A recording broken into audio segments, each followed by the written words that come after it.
We need to have a real conversation about the secret police of America. There's not going to be any comfort in this because they killed a woman in the street, not in the war zone, not in the raid gone wrong in that spiral, in daylight during an operation. And the argument immediately became, was it legal? Was it justified? Did she comply? And that argument is the first tell because secret police don't announce themselves as secret police. They announce themselves as procedures. So the first thing that you're not supposed to realize is that calling them Nazis gives them cover. That's what you're not supposed to realize. Because when you say the word Nazi, people look for uniforms, ideology, camps, slogans, a single villain. And when they don't see that, they relax and they miss the real shape. Because the American secret police does not work like Germany's. It never needed to. Germany ruled through fear. America rules through illegibility. So we need to define this all properly. Because the secret police is not a costume, it's a function. A system becomes secret police when it can finally target internal populations, act with opaque oversight, operate under security instead of criminal law, bypass full judicial exposure, and make consequences feel inevitable and not personal. By that definition, America has had a secret police for over a century.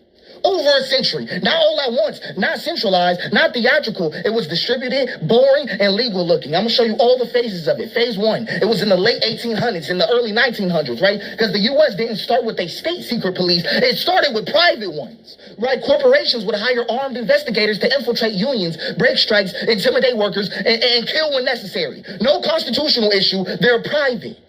That's the original American move. Outsource coercion so the state stays clean. I'm going to show you phase two right now. World War I through the Cold War. Now the state steps in. Political surveillance, raids, infiltration of civil rights groups, psychological warfare against activists, and then later it gets exposed. Congress panics. The public revolts. The programs are ended, but they weren't ended. They were rebranded. We can go to the next phase right now. The late Cold War. Surveillance replaces confrontation. No more mass arrests, just files, signals, metadata.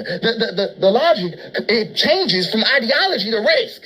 I'm trying to get you to understand what goes on because you're no longer dangerous because of what you believe. You're dangerous because of patterns. Phase 4 shows you that right there because after 9/11, this is the birth of the modern American secret police, not a squad, an administrative environment, Homeland Security, fusion centers, joint task force, immigration enforcement. That's the pivot right there. Instead of punishing crimes, the system manages status. Are you authorized, verified, clear, eligible, and compliant? You don't get arrested, you get stuck. And that's the part people don't recognize because the American secret police does not hunt you.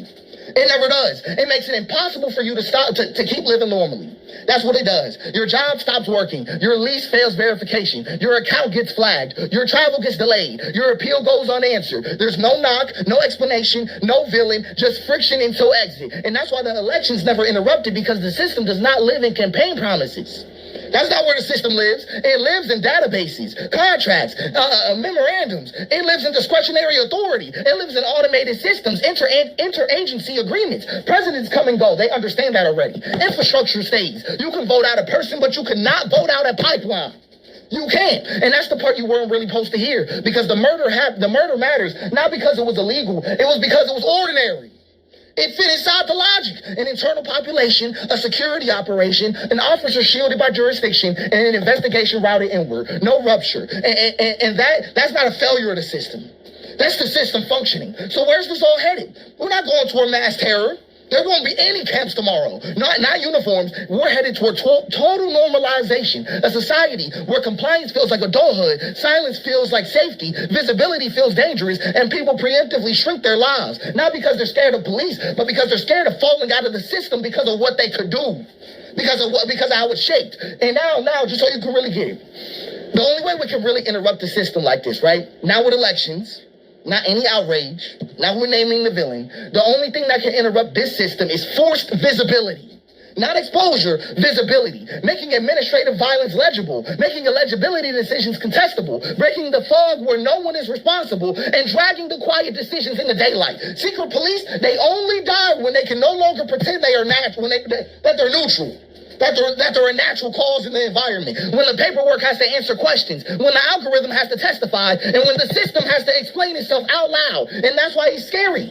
That's why it's a scary idea. Because the most frightening systems, the most terrifying monsters, they do not scream, they whisper at you. They really do. And you need to understand that. The American secret police will never show up in an outfit. Nope. It'll show up in a procedure. And they'll make sure you fall right out of it.